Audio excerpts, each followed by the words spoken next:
श्रीमद् भगवद गीता अध्याय 3 श्लोक 43। तो जैसा कि आप सभी लोगों को बताते हुए हमें बहुत खुशी हो रही है कि अध्याय 3 कंप्लीट होने वाला है और अध्याय 3 तक का सफ़र हमने तय कर लिया और ये लास्ट अध्याय 3 का श्लोक है। तो जैसा कि अभी हमारा ये चल रहा है अध्याय 3 कर्म योग, है ना। तो इसमें निष्काम कर्म की बात कही गई है और पूरा बल इसी पे दिया गया है कि निष्काम कर्म कैसे किया जाए और निष्काम कर्म क्यों नहीं हो पा रहा है, क्यों हम अपने आप को कंट्रोल नहीं कर पाते, अपने मन को, अपने बुद्धि को, अपने विचारों को नहीं समझ पाते, नहीं देख पाते। तो इसका एक ही रीजन बताया गया, कामना के कारण, है ना। तो कामना को कैसे कंट्रोल करें, कैसे कामना को अपने जीवन से नष्ट करें, उसके लिए बहुत सारे उपाय श्री कृष्ण जी ने बताए अर्जुन को और जिससे हमें भी सीखना है। तो आज जो ये लास्ट श्लोक है इसमें भी यही कहा जा रहा है। इसमें कहा जा रहा है कि इस प्रकार बुद्धि से परे आत्मा को जान करो और आत्मा द्वारा मन को बस में करके हे महाबाहु अर्जुन उस दुर्जय शत्रु जो काम इच्छा के रूप में है को जीत ले। मतलब जो अपने मन और इंद्रियों को जीत सकता है, जो बस में कर लेता है, वो व्यक्ति फिर पूरी दुनिया को जीत लेता है। जो अपने कामनाओं को जीत ले वो फिर पूरी दुनिया पे राज कर सकता है। तो जो अपनी कामनाओं को ही नहीं जीत पाता वो फिर सबसे हारता है। ठीक है। तो आप लोग इस मतलब जो हमने यहाँ पे अभी बात की श्लोक में, तो इस बारे में आप लोगों का क्या है कि कैसे, मतलब जैसे बुद्धि को बताया गया है कि मन से श्रेष्ठ होती है और बुद्धि से श्रेष्ठ आत्मा होती है। तो यहाँ कह रहे हैं कि आत्मा से ही आत्मा को बस में करो। ऐसा करो कि जैसे एक खंभा होता है जो हिलता डुलता नहीं है ना, एकदम स्तंभ हो जाता है, वैसे अपने मन को और विचारों को, अपने कर्म को, अपने कामनाओं को स्थित कर लो। तो इसके बारे में आप लोग क्या कहना चाहेंगे, क्योंकि आप लोग भी गीता पढ़ रहे हैं हमारे साथ, तो आप भी बताएं थोड़ा सा। देखिए, यहाँ पर शुरुआत से ही अर्जुन श्री कृष्ण से पूछ रहे हैं, थोड़ा पीछे जाएं, कि हम पाप तो करना नहीं चाहते, लेकिन वो कौन सा काम है जो हमसे पाप करा देता है। तो श्री कृष्ण कहते हैं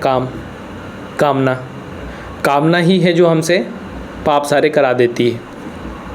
तो यहाँ पर यही कहा जा रहा है कि अगर तुम्हें इस कामना से मुक्ति चाहिए, अगर तुम्हें इस मन को अपने नियंत्रण में करना है और विजय हासिल करनी है, तो तुम्हें आत्मज्ञान से ही संभव है। तुम आत्मज्ञान के जरिए ही ये कर सकते हो।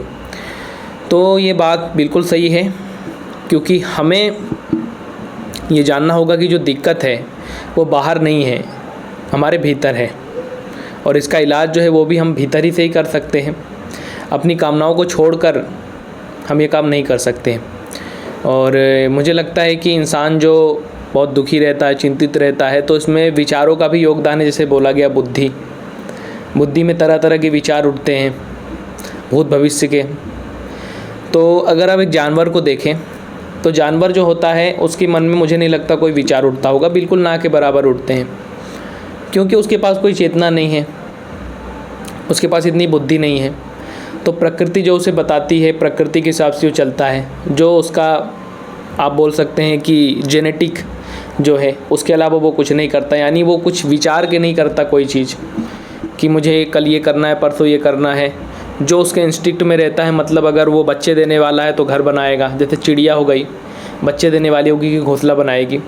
लेकिन इंसान की दिक्कत की बात है विचार। इंसान भी घर बनाता है। जी, इंसान भी घर बनाता है। अब एक चिड़िया भी घोंसला बनाती है कि इंसान भी घर बनाता है। काम तो दोनों एक ही कर रहे हैं, प्रकृति का ही गुलाम है दोनों। चिड़िया इसलिए बना रही कि बच्चे जब उसके अंडे होने वाले होते हैं तभी देखिए अधिकतर चिड़िया अपना घोंसला बनाती है। उसी तरीके से जो इंसान है उसमें भी जो ज़्यादातर घर खरीदते हैं वो उनकी एज क्या होती है, आप मान के चलिए 30 साल, 25 से 35-40 तक। जी, 25 से 35 साल। और उस एज में क्या होता है, शादी वादी हो जाती है, उनकी बच्चे हो जाते हैं। तो वो अपने घर के, अपने बच्चों की सिक्योरिटी के लिए एक घर बनाते हैं। हालांकि जो चिड़िया का घोंसला होता है वो इतना मजबूत तो होता नहीं होगा, ज़्यादा अगर बाढ़ आ गई तो वो टूट जाएगा। लेकिन इंसान का घर काफ़ी मजबूत रहता है, बहुत दिमाग लगा के बनाता है। और आजकल तो अर्थक्वेक भी उनको डिस्ट्रॉय नहीं कर सकते, अर्थक्वेक प्रूफ, डिजास्टर प्रूफ घर बन रहे हैं। लेकिन उद्देश्य तो दोनों का एक ही है, जो पीछे की कामना है वो तो एक ही है कि हम सुरक्षित रहें, हमारे बच्चे सुरक्षित रहें। तो यही बोला जा रहा है कि जब तक आप प्रकृति के गुणों पर चलोगे तब तक आपको शांति नहीं मिल सकती है। इसको समझना पड़ेगा और आत्मज्ञान यही काम करता है। देखिए, बीमारी का इलाज करने से पहले हमें ये मानना पड़ेगा कि हम बीमार हैं, लेकिन ये कोई मानने को तैयार नहीं होता। वो कहते हैं कि हम तो ठीक हैं, हमारी जो चीज़ें सब ठीक है, बस मेरा थोड़ा मूड ख़राब है, आज थोड़ा दिन अच्छा नहीं लग रहा है, मेरा मन ख़राब है। कोई ये कहता है कि मेरा जो जीवन है वही ख़राब है, या फिर मैं दुखी हूँ। लोग कहते हैं मेरा मन दुखी है, मेरा मूड ख़राब है। अब मन ख़राब है तो आदमी क्या करता है, उसको बहलाने के तरीके ढूंढता है। अगर उसका मन ख़राब है तो चाय बना लेगा, चाय पी लेगा, लेकिन क्या इससे उसकी प्रॉब्लम सॉल्व हो जाएगी? क्योंकि प्रॉब्लम बाहरी है ही नहीं, प्रॉब्लम तो आंतरिक है। और इसको सिर्फ इसका एक ही उपाय बताया श्री कृष्ण जी ने, वो है आत्मज्ञान। और आत्मज्ञान का मतलब यही है कि जो तुम कर रहे हो उसे जान लेना, अपने मन के बारे में जान लेना कि मन ये उपद्रव क्यों कर रहा है, इसे देख लेना कि कैसी कैसी हरकतें कर रहा है। अगर आप ये देख लेंगे तो आप इससे मुक्त हो जाएंगे, क्योंकि जो व्यक्ति उससे मुक्त नहीं हुआ उसको देख कैसे सकता है?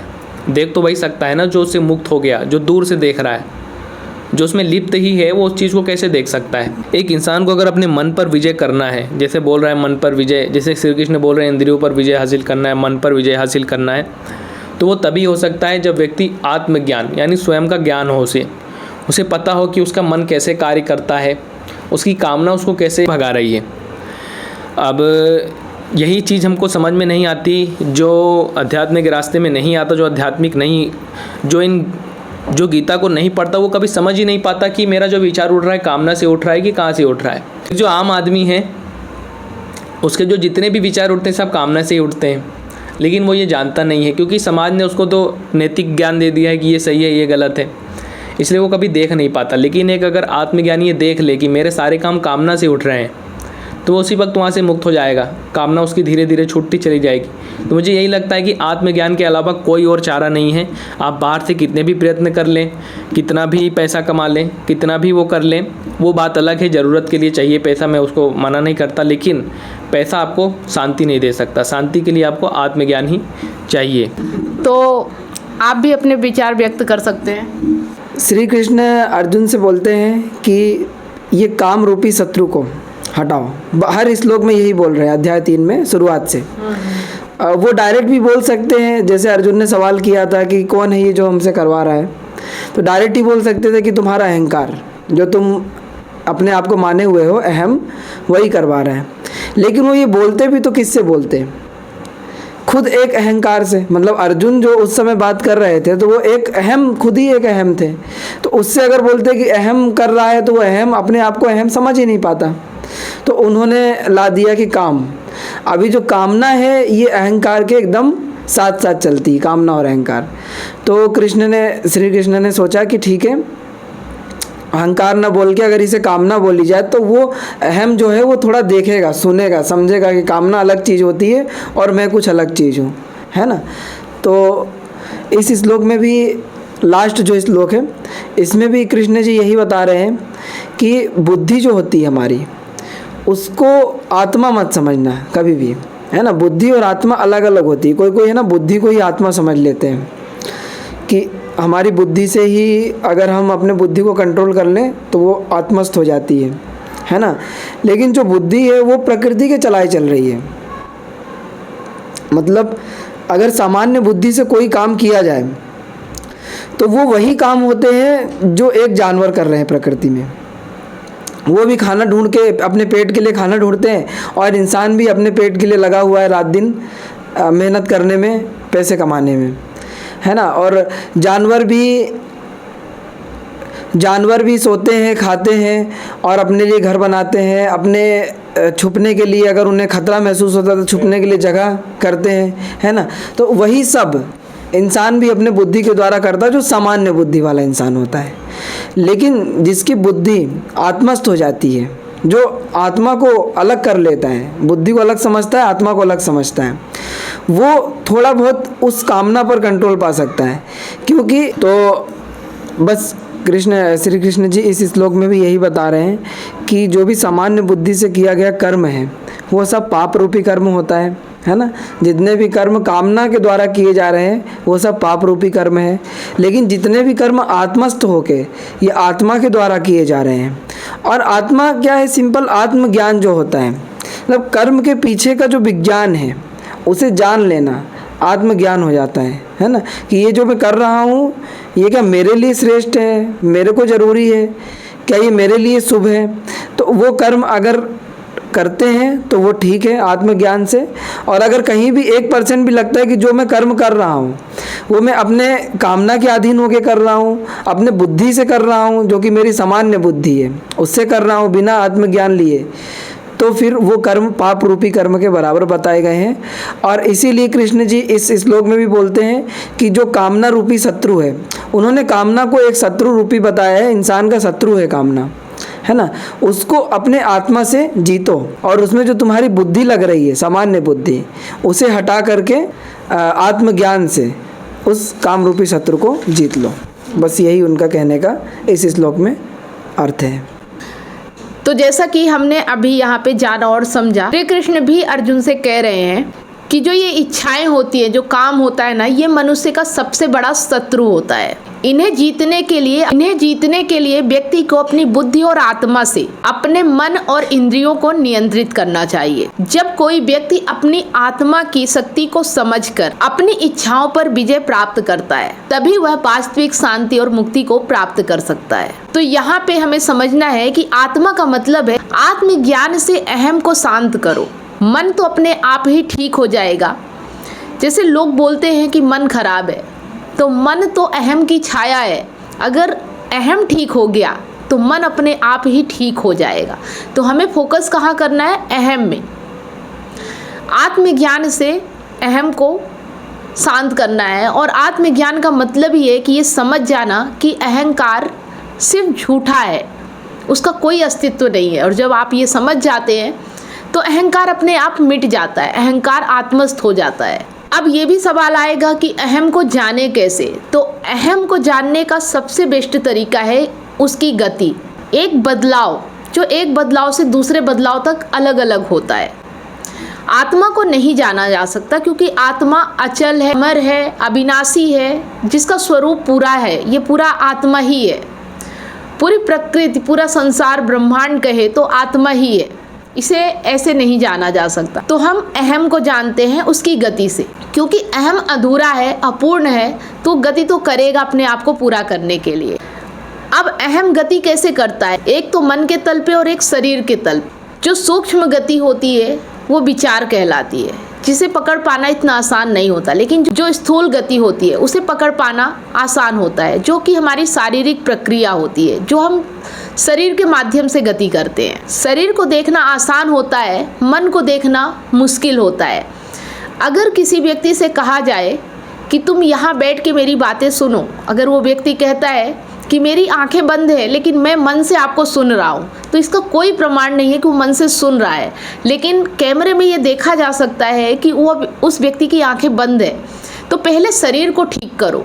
जब शरीर के प्रति आप ईमानदार हो जाते हो, जब अपने शरीर को जानने लगते हो कि ये कर्म आपका शरीर कैसे कर रहा है, जब आप अपने शरीर को पकड़ पाते हो, अपने आप में इसे ठीक कर पाते हो, तो ही आप अपने मन को भी समझ पाते हो। जब आप शरीर के प्रति ईमानदार हो जाते हो ना, तभी आप मन के प्रति ईमानदार हो पाओगे। अगर आप ईमानदार नहीं हो तो आपके मन को कोई और नहीं समझ सकता। आपको ही आत्मज्ञान से अपने मन पर कंट्रोल पाना होगा और ईमानदारी से उसे देखना होगा कि हाँ, जो गति हो रही है वो किसके कारण हो रही है, जो विचार आ रहे हैं उनका अस्तित्व क्या है। तो यहाँ पे जो आत्मज्ञान की शर्त है वो यही है कि सबसे पहले अपने शरीर के कर्मों को देख लो। जो भी हो रहा है वहाँ पे आप ईमानदारी दिखाओ, वहाँ पे आप झूठ मत बोलो, किसी से आप गलत मत कहो। मैं तो भले दूर हूँ लेकिन मेरा मन आपके पास है, क्योंकि इंसान दूर है तो दूर है, उसका मन उसके पास कैसे हो सकता है? अगर मन पास है तो शरीर भी पास होगा। जब मन और शरीर एक जैसे चलने लगे, एक जैसे कर्म करने लगे, तो समझ जाओ कि वो व्यक्ति आत्मस्थ है। व्यक्ति बोल कुछ और रहा है, उसके विचार, उसकी प्रक्रिया कुछ और है, उसके कर्म कुछ और है। तो ऐसे व्यक्ति से ईमानदारी की उम्मीद नहीं की जा सकती है। तो जो व्यक्ति अपने मन, वचन, कर्म से एक हो जाता है, जब जो बोलता है वही वो करता है, वही उसके कर्मों में भी दिखने लग जाता है, तो उस व्यक्ति को कह सकते हैं कि इस व्यक्ति को आत्मज्ञान हो रहा है, क्योंकि वो अब समझ पा रहा है कि उसके विचार कैसे हैं और उसके कर्म कैसे हैं। जब वो अपने कर्मों को ठीक करता है, धीरे धीरे उसके मन अपने आप विचार ठीक करने लगते हैं, मतलब उसके मन को भी वो ठीक करने लगता है। उसके अंदर एक ईमानदारी आ जाती है, फिर उसे किसी से छुपाने की, किसी को झूठा दिलासा देने की ज़रूरत नहीं पड़ती है, वो अपने आप में ईमानदार हो जाता है। तो शायद आप समझ पा रहे होंगे कि किस तरह से हमें आत्मा से अहम को शांत करना है, तो मन अपने आप शांत हो जाता है, विचलित नहीं होता, विचार अपने आप कंट्रोल में आ जाते हैं। विचारों का तो काम ही है आना और जाना, हमें ये देखना है कि कौन सा विचार ज़रूरी है, कौन सा विचार नहीं है, हमें हर विचार के पीछे नहीं भागना है। तो इसी तरह से श्री कृष्ण अर्जुन को समझा रहे हैं कि अगर तुमने अपने इस इच्छा, अपने इस काम को बस में कर लिया, इसे अगर जीत लिया आत्मज्ञान से, फिर तुम किसी पे भी विजय प्राप्त कर सकते हो। और ये हम सब के लिए है। अगर हमने आत्मज्ञान के माध्यम से अपने अहम को बस में कर लिया, अपने अहंकार को समझ लिया, अपने अहंकार को जान लिया, तो फिर जब हम अपने इच्छाओं और अपने काम को जीत लेते हैं, तो फिर इस संसार में कुछ ऐसा नहीं है जो हम जीत नहीं सकते, जो हम हासिल नहीं कर सकते। तो यही चीज़ें हमें समझना है। और इस श्लोक में बात की गई है आत्मज्ञान से अपने मन, अपने अहंकार, अपने इंद्रियों को बस में करने की। तो यही वो चीज़ है जो हमें जीवन भर परेशान करते हैं, क्योंकि हमें यही पता नहीं होता कि हमारा पूरा केंद्र ही गलत है और हम बाहर की चीज़ों को ठीक करने में लगे रहते हैं। जैसे कि हम मन पे दोष देंगे, इंद्रियों को दोष देंगे, इंद्रियों को बस में करेंगे, लेकिन हमें ये नहीं पता है कि जो हमारा केंद्र है, जो अपने आप को माने बैठा है, वही गलत है। आपका केंद्र कहाँ से संचालित हो रहा है, आत्मज्ञान से या अहंकार से? जब आप ये समझ जाते हो ना, उसके बाद आपको कोई भी इस दुनिया में हरा नहीं सकता है। तो उम्मीद करती हूँ कि आपको ये चीज़ें बहुत अच्छे से समझ में आई होंगी। ये जो हमारा अध्याय 3 और इसके सारे श्लोक बहुत अच्छे से आपने अपने जीवन में उतारे होंगे। अगर ऐसा है, एक भी श्लोक अगर आपके जीवन में उतर गया है, तो भी आप एक कदम अपनी ज़िंदगी में आगे बढ़ चुके हैं। कमेंट करके ज़रूर बताएं। वीडियो अच्छा लगा तो लाइक करें, ज़्यादा से ज़्यादा इसे शेयर करें।